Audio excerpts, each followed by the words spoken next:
नमस्ते दोस्तों, एक बार फिर से आप सभी का स्वागत है।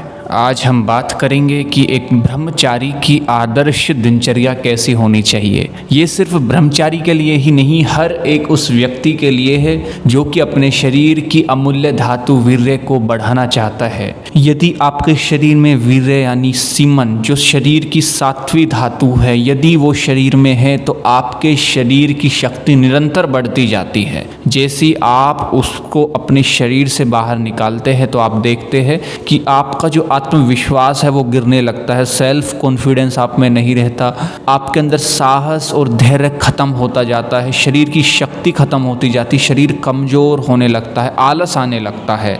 वहीं दूसरी ओर जब आप अपने वीर्य की रक्षा करते हैं तो आप देखते हैं कि आपके शरीर में बल बढ़ता जाता है, शारीरिक शक्ति, स्फूर्ति, तंदुरुस्ती बढ़ती जाती है, आपका सामर्थ्य बढ़ जाता है, आप अधिक पुरुषार्थ कर पाते हैं, जल्दी थकते नहीं है, आलस नहीं आता, आपका आत्मिक बल, आपका आत्मविश्वास कई गुना तक बढ़ जाता है, शौर्य वीरता बढ़ती जाती है। तो चलिए दोस्तों, अब जानते हैं वो आदर्श दिनचर्या जिससे आप उन सभी गुणों को प्राप्त कर सकते हैं जो कि वीर्य को रोकने से आते हैं, वीर्य को शरीर में खपाने से आते हैं, वीर्य की रक्षा करके खुद को मजबूत बनाने से आते हैं।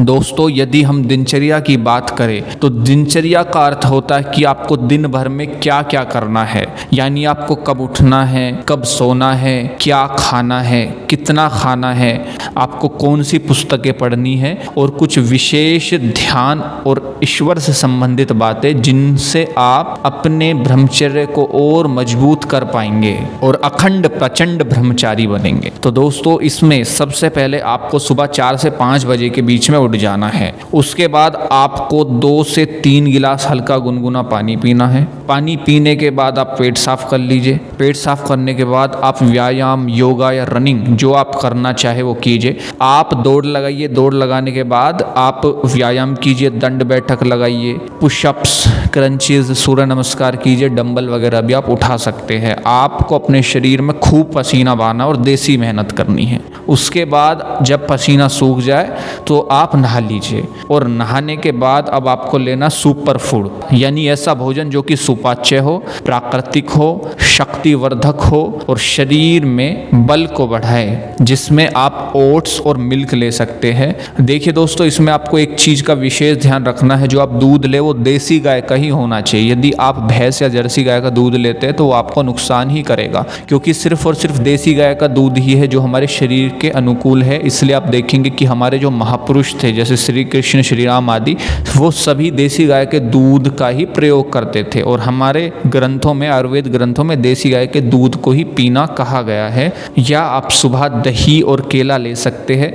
दही में आपको 3-4 चम्मच शहद डाल लेना है, उसी में आप 10-12 किशमिश, 10-12 बादाम और आप चाहे तो उसमें अंजीर भी डाल लीजिए। फिर आई मिलेट्स की चपाती, यानी जो हमारे मोटे अनाज है जैसे मक्की है, बाजरा है, जौ है, रागी है, चना, गेहूँ आदि, आप इनकी रोटी लीजिए। मुख्य रूप से आप यदि गर्मी की बात करें तो आप जौ, चना और गेहूँ की रोटी ले सकते हैं। आपको जो आटा थोड़ा सा मोटा पिसवाना है, उसमें आप सिंपल अपने घर की जो आपकी सब्जी रहती है, आप सब्जी रोटी खाइए। उसमें सब्जी में आप घी डालिए, खूब उसमें 3-4 चम्मच घी डालिए, लेकिन जो घी है वो देसी गाय का, वन में चरने वाली देसी गायों का ही होना चाहिए, वो आप उपलब्ध कराइए। चाहे आप ऋषिकेश से मंगवा लीजिए, बाहर से कहीं से भी मंगवाइए, लेकिन वो सिर्फ और सिर्फ देसी गाय का ही होना चाहिए।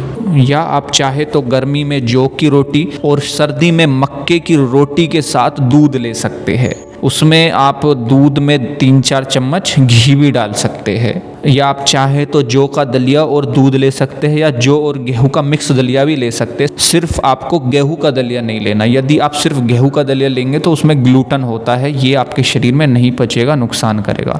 तो आपको जौ और गेहूं का 50% जौ, 50% गेहूं, इसका मिक्स दलिया आपको लेना है दूध के साथ। दोस्तों, इसके 2 घंटे बाद, 2.5 घंटे बाद हो सकता है आपको भूख लगे तो फिर आप फल ले लीजिए। आप फल खाइए खूब, और फलों के बाद आधे या 1 घंटे के बाद जब आपको भूख लगे तो आप सबसे पहले सलाद खाइए और उसके बाद जो घर में जो भी आपका खाना बना है वो आप ले लीजिए। जो खाना है वो आपको शाकाहारी लेना है, सात्विक आहार लेना है। सब्जी के अंदर आपको विशेष ध्यान रखना है कि ज़्यादा मिर्च मसाले ना हो। लाल मिर्च के बजाय आपको हरी मिर्च का ही प्रयोग करना है। सफ़ेद नमक के बजाय आपको सेंधा नमक का प्रयोग करना है और चीनी के बजाय आपको खांड या गुड़ का प्रयोग करना है। दोस्तों, यदि आप लाल मिर्च खाएंगे तो इस शरीर में गर्मी बढ़ाएगी, उत्तेजना को बढ़ाएगी, तो इससे आपके शरीर की जो वीर्य धातु वो स्थिर नहीं रह पाएगी, वो नाइटफॉल आदि के द्वारा बाहर निकलने लगेगी। दोस्तों, इसके बाद शाम को आपको जब भूख लगे तो आप स्प्राउट्स ले सकते हैं। मूंग, मोठ, चना, मूंगफली आदि का आप स्प्राउट्स ले लीजिए, या आप नारियल की गिरी भी खा सकते हैं, या नारियल का दूध भी आप पी सकते हैं। आपको नारियल के दूध की रेसिपी यूट्यूब पे मिल जाएगी। और इसी में आप चाहे तो फल ले सकते हैं या फिर फलों का जूस ले सकते हैं। अब दोस्तों, आपको जो रात का खाना है वो 7 बजे से पहले पहले खा लेना है, जिसमें आपको पहले सलाद खानी है और उसके बाद आपको रोटी सब्जी खानी है। इसमें आपको ध्यान रखना है कि आप जितना ज़्यादा लेट खाना खाएंगे यह आपके शरीर के लिए उतना ही ज़्यादा घातक होगा, क्योंकि जब हम ज़्यादा लेट खाना खाते हैं तो उसमें धीरे धीरे हमारी जो शरीर की डाइजेस्टिव फायर है वो मंद पड़ने लगती है, जिससे जो हम खाना खाते हैं वो पचता नहीं है, सड़ता है, शरीर में रोगों को उत्पन्न करता है, गर्मी बढ़ाता है, जिससे नाइटफॉल आदि होने का चांसेस बढ़ जाते हैं। शरीर में जो वीर्य धातु है वो क्षीण होने लगती है। फिर आप रात को सोने से 1 घंटे पहले चाहे तो दूध ले सकते हैं। यदि दूध देसी गाय का है तो आप ले सकते हैं, नहीं तो आप दूध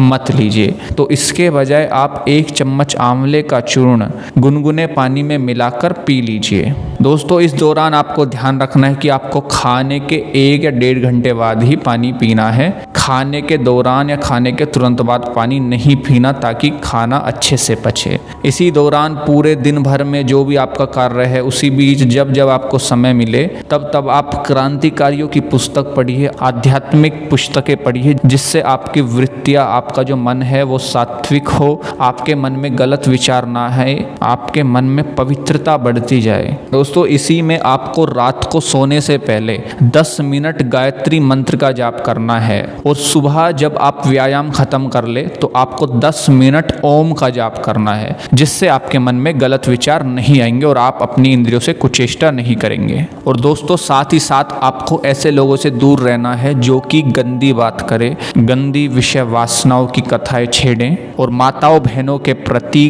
गंदे विचार रखे, उन पे गलत गलत कमेंट करे, उनकी जो सोच है, जो गंदी सोच है, ऐसे लोगों से दूर रहना है। क्योंकि जैसी आपकी संगति होगी वैसी आपकी गति होगी। तो आपको अच्छे मित्र ही बनाने हैं। ओम नमस्ते।